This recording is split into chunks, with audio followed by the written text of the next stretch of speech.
موږ دا بالکل په دې اسمبلۍ په مخ کې وایو چې دا جرګه هم د نورو جرګو رقم ریاستي ادارو جرګه ده، دا سرکاري جرګه ده، قطعا د پښتانه پر نامه باندې دا نه ده جوړه سوې، نه د پښتانه دپاره امن غواړي.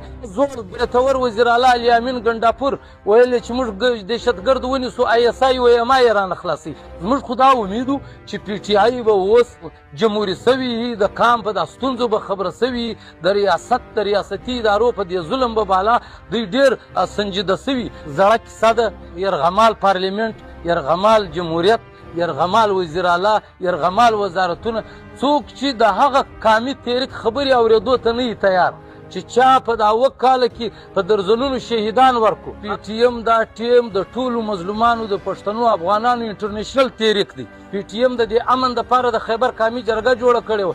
دوی د PTM خبره تجویز نشي برداشت کولی. موږ پارلماني سیاست وزارتونه نه راغلي، موږ د قام سره د خدای سره د قام سره وعده کړې ده چې سر مکاټیږي پر پښتونخوا وطن به موږ امن راولو.